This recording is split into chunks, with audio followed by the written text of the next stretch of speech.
Pourquoi tous les entrepreneurs devraient être éco-responsables? C'est ce qu'on va voir en détail dans cette vidéo. Donc aujourd'hui, je suis avec Sabrina Benmecheri. Salut Sabrina. Salut Maxence, bonjour. Donc juste avant de voir tout ça en détail dans cette vidéo, je vous invite à cliquer sur le bouton s'abonner juste en dessous pour rejoindre plusieurs dizaines de milliers d'entrepreneurs à succès abonnés à la chaîne YouTube. Donc je vais te laisser te présenter pour les personnes qui ne te connaissent pas. Comme ça, on reviendra sur ton background, toutes tes années d'expérience que tu as dans cette industrie et ensuite tu nous donneras des recommandations, les erreurs principales que l'on peut voir ou encore les fausses croyances par rapport à l'écologie. Donc je te laisse te présenter pour les personnes qui aimeraient en savoir davantage sur toi. Bonjour, alors moi je suis docteur en écologie au fait et expert international en écotourisme. Et puis mon métier c'est vraiment de monter des projets et des programmes internationaux dans le domaine de l'environnement et d'amener au fait ces programmes à accompagner des centaines, quelquefois des milliers d'éco-entrepreneurs à mettre en place et à co-créer, c'est-à-dire à créer avec la nature selon ses règles à elle et ses principes à elle, selon les lois au fait de la nature, des projets éco-responsables, des projets vivants, des projets régénératifs, aussi bien pour les écosystèmes que pour les êtres humains. Et aujourd'hui, j'ai créé une plateforme qui s'appelle l'Univers Éco-Entrepreneur 5.0 où j'accompagne des porteurs de projets en lien avec l'écologie et la nature à leur tour pour régénérer au fait les écosystèmes, mais aussi créer les nouveaux métiers d'aujourd'hui et de demain qui vont nous amener justement à aller dans tout ce processus de comment on va valoriser la nature sans l'impacter et en même temps, on va régénérer aussi notre société qui est aujourd'hui dans une impasse sans précédent, juste parce que l'écologie est notre nouveau challenge. Alors quel a été le premier déclic qui t'a amené à être dans l'écologie? Parce que tu es depuis 20 ans, 25 ans, 30 ans, 40 ans? Alors depuis que je suis grande, ça fait 33 ans.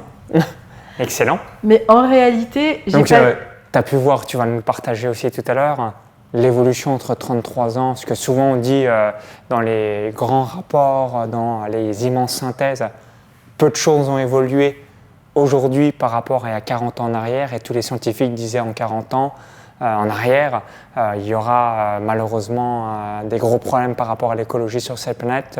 Donc je te laisse nous partager finalement ton démarrage, qu'est-ce que tu as vu, qu'est-ce que les gens disaient et qu'est-ce que tu fais comme constat aujourd'hui en 2022, fin 2022. Alors l'écologie pour moi, je dirais que c'est une vocation parce qu'à l'âge de 9 ans, je savais ce que je voulais faire. Et donc à 9 ans, c'était très clair pour moi. Quand on me disait « Toi Sabrina, qu'est-ce que tu veux faire ?» Je répondais « Je veux guérir la Terre ». Et cette phrase, au fait, elle a été extrêmement importante dans mon parcours. Et c'est ce qui a fait que j'ai commencé très jeune à m'intéresser. Moi, mes héros et héroïnes, c'était Jeanne Goudal, c'était Jean-Yves Cousteau, et je voulais absolument faire comme eux. Et c'est exactement ce que j'ai fait. Et du coup, donc à l'âge de 18 ans, j'ai démarré donc, au Muséum d'Histoire Naturelle à Paris.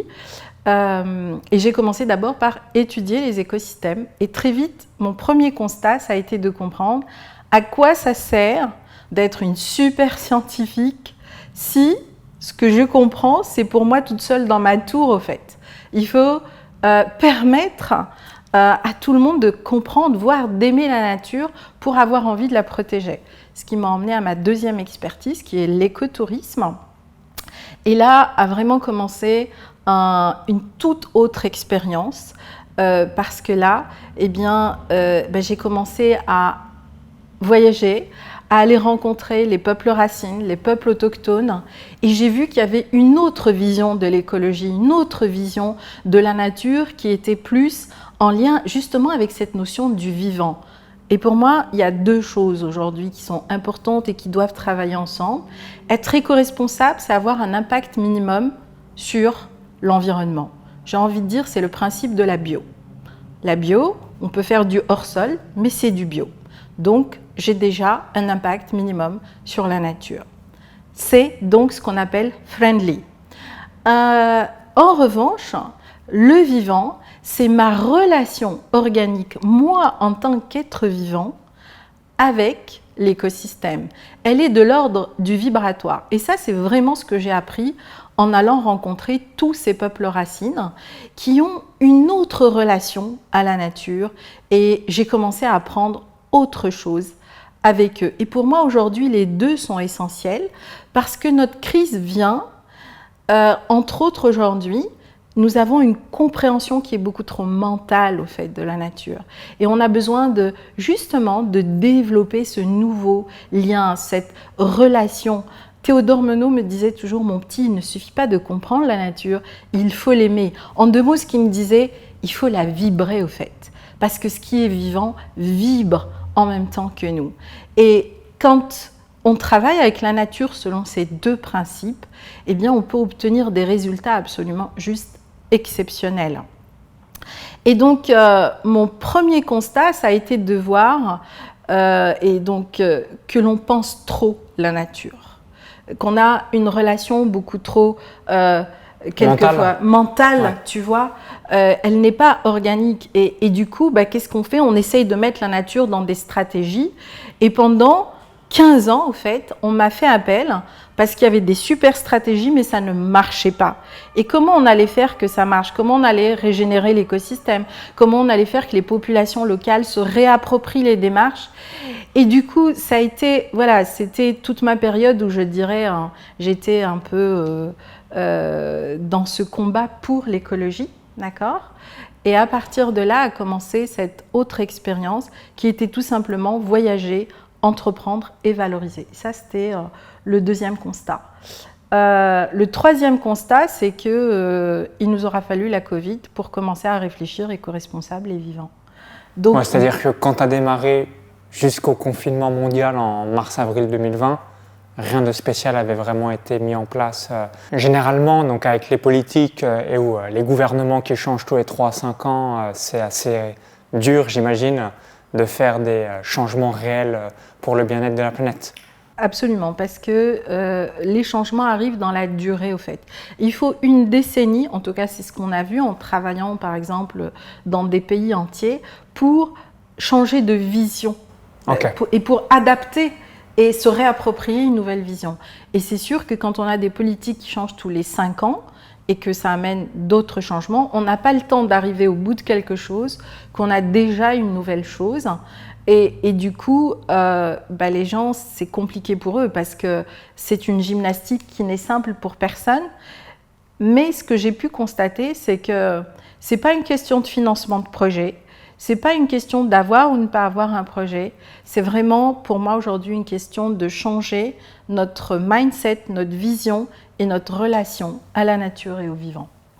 Pour moi, c'est l'enjeu crucial aujourd'hui à l'échelle de notre planète parce qu'on a les moyens, on a aujourd'hui les technologies, on a des entreprises qui sont capables d'amener ces nouvelles technologies, mais est-ce qu'on va changer la manière de le faire?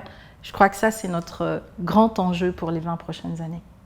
Alors peut-être qu'une question vous vient à l'esprit, comment, en tant qu'entrepreneur ou en tant que personne, on peut faire du mieux possible du bien pour la planète, parce qu'on le sait tous, si je veux que les choses changent, je dois changer.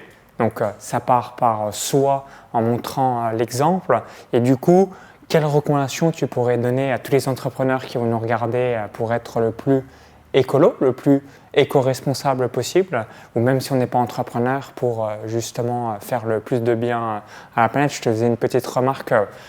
On a pris un verre d'eau et on a mangé donc avec mon caméraman, mon photographe et tous les 4. Et je disais, c'est fou, ça c'était le constat que j'ai assez rapidement vu. De manière générale, on a énormément d'emballage dans tout ce que l'on mange et dans tout ce que l'on fait. Et moi-même, j'aimerais bien avoir moins de déchets dans ma propre poubelle pour faire du bien à la planète. Et voilà, est-ce que tu as des astuces, des conseils à nous partager pour faire du mieux possible à notre échelle? Déjà, commencer par soi pour permettre la meilleure longévité possible sur Terre. Tout à fait, parce qu'on a une planète, on n'en aura pas trois. C'est ça, c'est pour ça qu'on souhaite migrer sur Mars via Elon Musk. Il s'est dit, ok, on va peut-être voir si on a une deuxième planète neutre. Après, elle sera, comme on connaît les humains, 100 ou 200 ans après, une poubelle aussi. Mais au moins, il y aura une alternative peut-être à partir de 2050 ou 2100. Absolument. Pour moi, la première étape, et c'est vraiment ce qui s'est passé avec la Covid, finalement, la Covid, il y a plein de bonnes choses qui ont émergé. C'est vraiment nos choix alimentaires, nos politiques d'achat, qu'est-ce qu'on va consommer, etc. Donc déjà, en effet, plus on ira vers des choix éco-responsables, même s'il y a toujours du packaging, etc., mais c'est des matériaux recyclables, qui sont recyclables et recyclés, c'est déjà une première bonne chose. Et ça, je dirais que c'est le b.a.-ba aujourd'hui de ce qu'on peut faire au quotidien, choisir le local, la proximité, etc. Donc voilà, ça c'est déjà une très très bonne chose.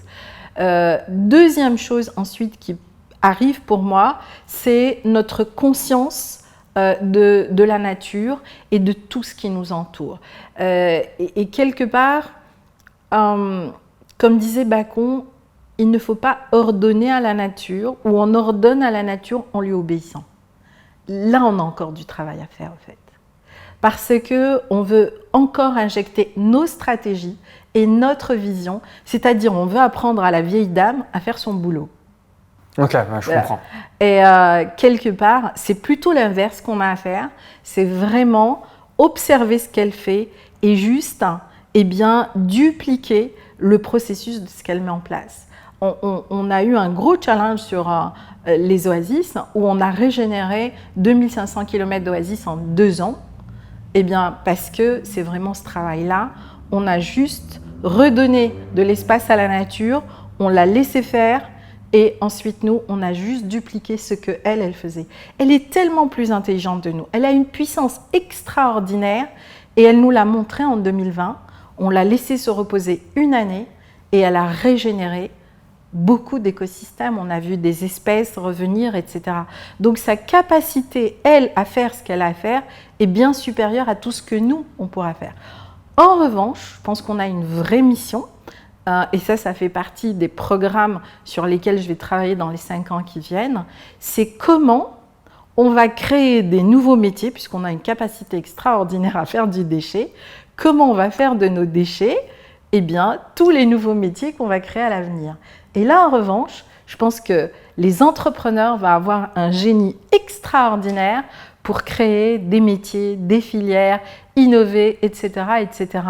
Et moi, ce que j'aime, c'est justement structurer les projets pour accompagner ces entrepreneurs et leur donner des moyens.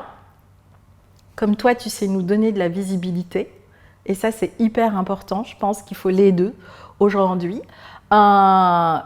Pour avoir ces projets, et je dirais qu'aujourd'hui, au-delà du régénératif, c'est surtout apprendre à transformer ce qu'on crée aujourd'hui comme impact et comme déchet à l'échelle de la planète. Donc souvenez-vous, on a eu une belle analogie par rapport à l'année 2020 où en 2 mois, on voyait plein d'endroits où c'était dégueulasse et en 2 mois de repos, on avait l'eau qui était limite turquoise dans de nombreux endroits ou même... Venise, par exemple. On a vu des dauphins dans la lagune de Venise. C'était juste impensable. Donc la nature, elle sait s'autorégénérer. C'est pas là-dessus qu'on a travaillé. En revanche, je pense qu'aujourd'hui, on a créé un 7e continent de déchets. Là, il y a un vrai enjeu, au fait. Ouais, et grâce à cette rapidité de la nature, malheureusement, c'est ce qui risque d'arriver. Il y aura une grosse catastrophe, comme on peut le voir par le passé, des tsunamis, ce genre de choses, qui vont faire des dizaines, centaines ou millions de victimes.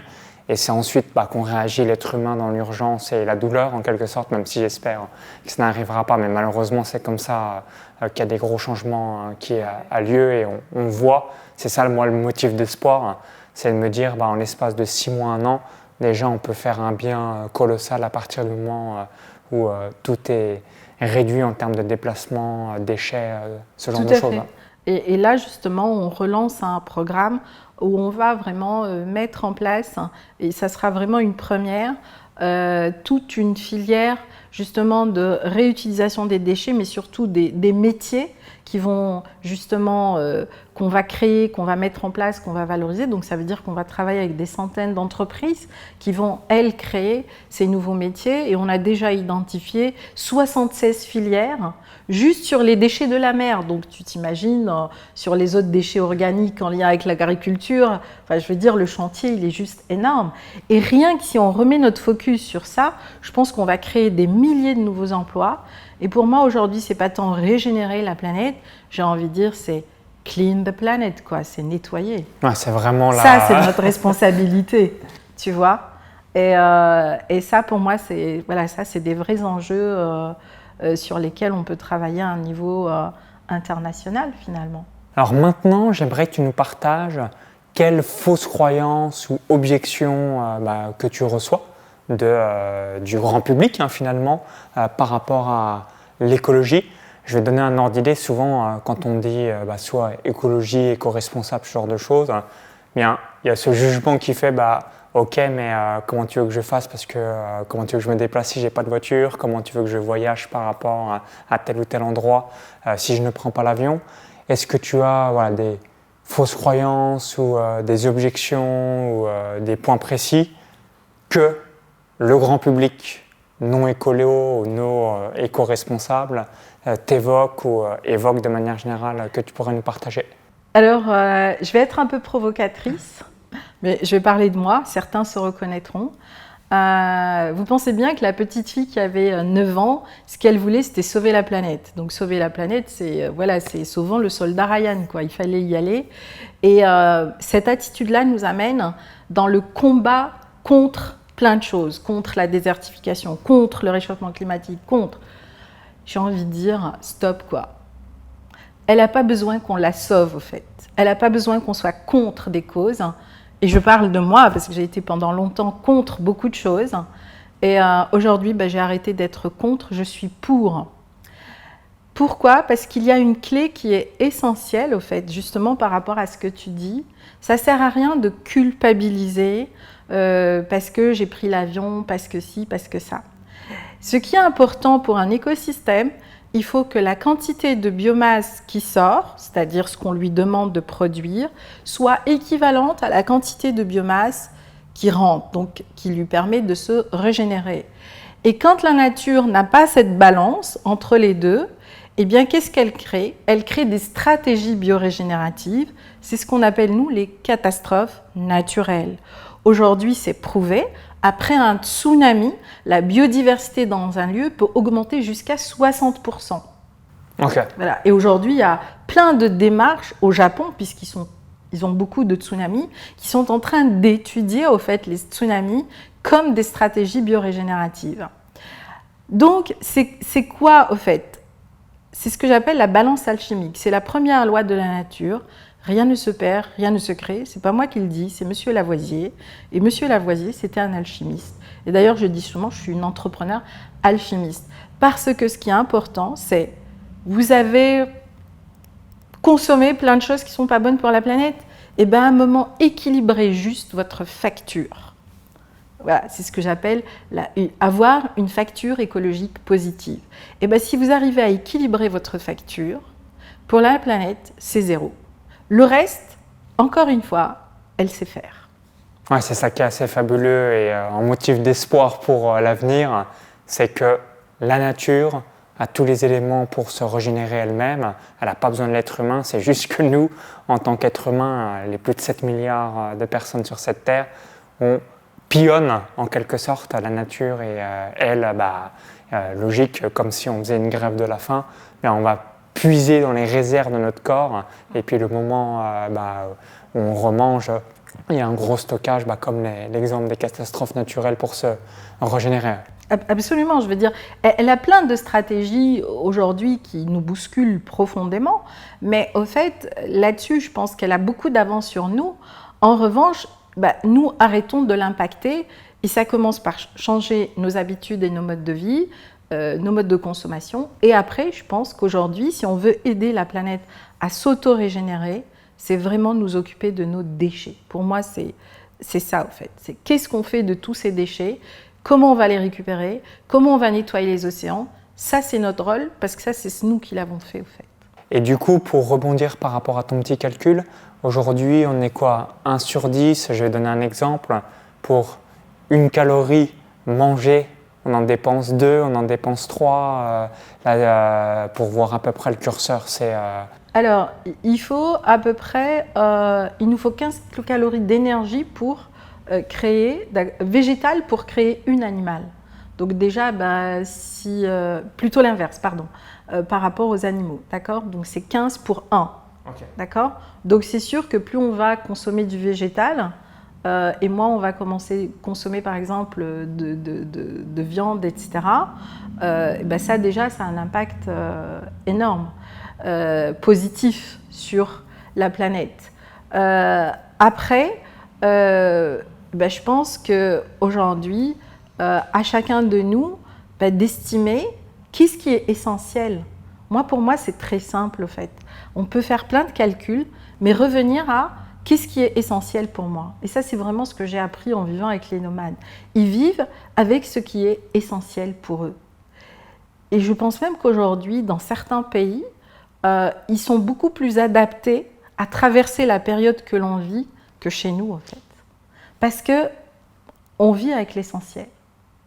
Et si vous apprenez à vivre avec l'essentiel, après, vous verrez que votre facture, elle n'explosera au fait jamais. Et si elle explose, vous savez que équilibrez-la d'une manière ou d'une autre. Vous pouvez planter des arbres, vous pouvez aider des personnes qui sont dans l'économie circulaire. Enfin, je veux dire, aujourd'hui, il y a plein de possibilités, de moyens. Depuis 2020, je pense qu'on a déjà créé plein d'outils pour accompagner les projets régénératifs. Et je pense qu'on n'est qu'au début de notre aventure, quoi. En 33 ans de mise en place de projets d'expérience, quel est le top 3 des projets dont tu es le plus fier, que tu pourrais nous partager? Alors, en 33 ans, j'en ai 2 de projets dont je suis assez fière. Donc le premier projet, ça a été vraiment le programme international des oasis. Ça a été Donc ça, c'était dans quel pays? Au Maroc. Donc c'est essentiellement le Maroc ou il y a eu d'autres pays frontaliers? C'était un projet qui a inspiré tous les pays subsahariens. Mais moi, j'ai créé le projet pilote uniquement au Maroc. Parce que c'est déjà quand même 2500 km voilà, c'est énorme. 2500 km, ça fait Lille-Marseille, aller-retour, même un petit peu plus. Voilà, c'est stratosphérique. Voilà, c'était 125 oasis. Donc ça a été 6 ans de travail en continu. Mais le pari a été gagné parce que en 2020, donc ce territoire a été classé parmi les 90 plus belles destinations au monde, ce qui était juste impensable quand on a démarré le projet, puisqu'on partait d'une situation de désertification et l'enjeu c'était fixé 2 millions de personnes. Et donc là, on a vraiment travaillé sur la valorisation des ressources. Et du coup, ce projet a inspiré après tous les pays subsahariens. Et en 2020, quand on a fait le sommet international des oasis, aujourd'hui c'est vraiment reconnu comme une des meilleures pratiques résilientes. Et donc voilà, donc ça fait chaud au cœur parce qu'on se dit, quand on est visionnaire et qu'en plus on sait mettre les mains dans la terre, on peut faire des choses assez exceptionnelles. Et ça, c'est vraiment ma signature vis-à-vis de mes commanditaires et mon engagement. Et le deuxième projet, c'est en Catalogne. En Catalogne, Espagne, donc Maroc et Espagne. Voilà, c'est la Garrocha, c'est un parc naturel. Et là, l'enjeu, c'était de protéger des volcans et de transformer une industrie minière en une industrie agroécologique. Et là aussi, aujourd'hui, c'est une des destinations à l'échelle de l'Europe. Elle est reconnue comme destination d'excellence en termes d'écotourisme et de tourisme durable. Et ça, c'est vraiment aussi tout le travail que j'ai fait avec eux pendant plusieurs années. Et en 2021, ces 2 destinations sont passées à la télé.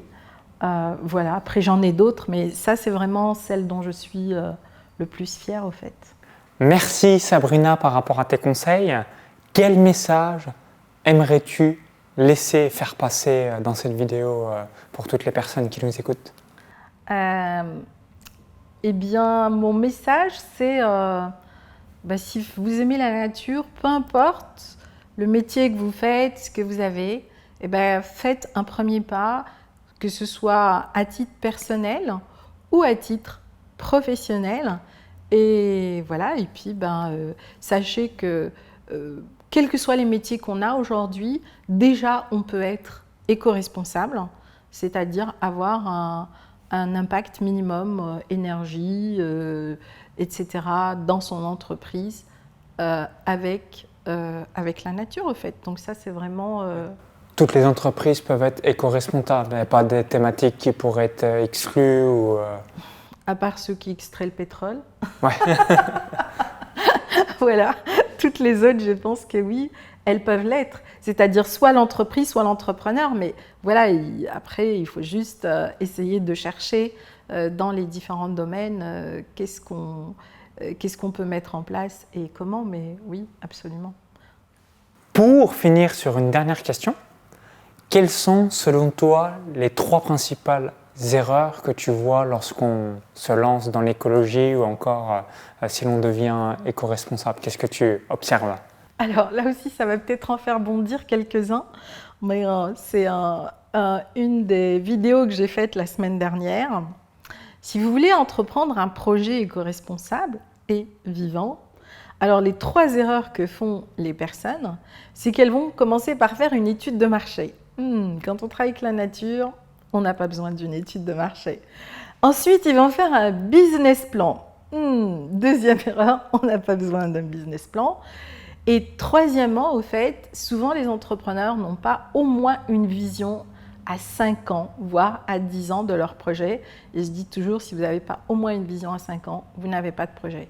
Et ça, c'est vraiment 3 erreurs que je vois régulièrement d'entrepreneurs justement qui se sont lancés en 2020, qui ont écouté, qui ont fait des études de marché, des business plans, qui ont changé de métier, qui ont investi des milliers d'euros, ont fait des levées de fonds et qui se retrouvent cette année en déficit, en dépôt de bilan, à revendre et pour certains surendettés, juste parce qu'ils ont travaillé avec la nature, avec les mauvais outils. Et ça, c'est vraiment quelque chose, que ces 2 derniers mois, j'ai eu 20 études de cas. À chaque fois, c'était... Ouais, donc en fait, on doit s'adapter si on est entrepreneur écologique ou ensuite entrepreneur éco-responsable à s'adapter, parce que la nature, évidemment, c'est pas carré, pragmatique, chiffré comme on peut le faire sur d'autres industries. C'est vraiment l'homme, une nouvelle fois, s'adapter à la nature et non l'inverse, comme on pourrait le croire. Et c'est ça pour moi, justement, cette vision d'aborder la nature avec notre tête, ça a ses limites et l'exercice a vraiment ses limites très rapidement actuellement, au fait. Et en même temps, aujourd'hui, les entrepreneurs, ils ne comprennent pas parce qu'ils pensent qu'ils ont tout bien fait. Pourquoi ça ne marche pas? Parce que si on veut travailler avec la nature, il faut apprendre à parler son langage. Modifier et s'adapter avec la méthode. Oui, absolument, tout à fait. Voilà. Et c'est tout le sens de la formation Éco-entrepreneur 5.0, c'est que je donne la bonne méthode, les bons codes, les bons éléments, etc. pour pouvoir avoir des projets organiques et des projets en croissance, en fait. Alors pour les personnes qui aimeraient être mentorées, accompagnées, qu'est-ce que tu as à proposer? Dis-nous tout, comme ça permettra, en fonction de les personnes qui vont visionner cette vidéo, donc tout ce que tu proposes pour ensuite aller plus loin pour ceux qui sont intéressés avec toi. Alors aujourd'hui, l'écosystème que j'ai mis en place, qui s'appelle Éco-entrepreneur 5.0, me permet d'accompagner des porteurs de projets qui sont en transition écologique, donc à structurer justement leur projet avec cette vision du vivant, cette vision en lien avec les cycles de la nature et en lien avec les principes régénératifs des écosystèmes. Ça, c'est vraiment la première chose. Et aujourd'hui, on est en train de créer un écosystème puisqu'on va être certifié organisme de formation et que je suis en train de m'entourer de partenaires, y inclus de partenaires financiers comme les banques aujourd'hui qui financent le développement durable pour accréditer justement ce parcours et ce type de projets pour avoir tout un écosystème, on va dire, sécurisant pour aller dans ce domaine. Parce que beaucoup de gens aujourd'hui se posent aussi la question, la nature c'est bien, mais la nature c'est les petits papillons, les oiseaux. Comment est-ce qu'on va pouvoir vivre avec ça? Comment on va pouvoir faire du chiffre d'affaires avec ça, etc. Parce que voilà, ça c'est normal. Ce qui est tout à fait normal au fait. Un business économique viable sur le moyen long terme. Et en même temps, c'est tout à fait possible. Et c'est justement toute cette transformation qu'on a à faire. Donc ça, c'est vraiment tout l'accompagnement de éco-entrepreneurs. Et puis après, j'ai des immersions. C'est-à-dire que ce que j'aime le plus, c'est vraiment amener mes clients avec moi dans la nature et leur apprendre tout ce que je sais, comment on le met en place. Et je les amène beaucoup aujourd'hui sur des projets que j'ai eu à mener ici en France et ailleurs, et où ils voient 15 ans après les résultats, et ils voient que c'est viable, ils voient que c'est durable, et puis voilà, ils apprennent aussi à analyser le territoire, les potentialités de la nature, et comprendre comment ils vont travailler avec ces potentialités. Et puis la troisième partie, c'est vraiment les grands projets structurants, mais ça, voilà, c'est vraiment, on va dire, la partie expert. Et puis, je peux aussi accompagner quelquefois des entreprises en B2B, et ça, c'est vraiment du mentorat sur des projets bien spécifiques. Voilà, au fait, les 4 domaines dans lesquels aujourd'hui j'interviens, et ça fait déjà des journées bien remplies. J'imagine. Merci Sabrina. Donc, si vous avez apprécié la vidéo, cliquez sur le petit bouton like et partagez-la à tous vos amis, entrepreneurs, chefs d'entreprise, toutes les personnes que vous connaissez qui sont sensibles au sujet de l'écologie, à tout ce qui est dans cette thématique. Pour vous remercier d'avoir visionné cette vidéo, je vais également mettre un lien. Donc le lien va rediriger vers ce que propose Sabrina, donc ce qui vous permettra de voir en détail donc, tout ce que Sabrina réalise, donc aussi bien sur sa chaîne YouTube, ses réseaux sociaux et puis les différentes masterclass sur le sujet. Donc lien dans la vidéo YouTube, i comme info en haut à droite de la vidéo ou encore tout en la description juste en dessous. Et par la même occasion, partagez-nous aussi dans les commentaires sous cette vidéo, est-ce que l'écologie, est-ce que le bien-être de la planète, c'est quelque chose qui vous est sensible pour savoir si on fera d'autres vidéos avec Sabrina dans le futur et savoir aussi si c'est quelque chose qui vous tient à cœur pour vraiment améliorer la planète au cours des prochaines années afin qu'on puisse laisser l'héritage pour les générations futures d'une planète la plus clean possible versus une poubelle qui malheureusement a lieu par rapport à l'être humain qui fait souvent plus ou moins n'importe quoi. Merci à tous, au plaisir pour la suite et vive les entrepreneurs. Bye bye. Merci tout le monde, merci Maxence, au revoir tout le monde.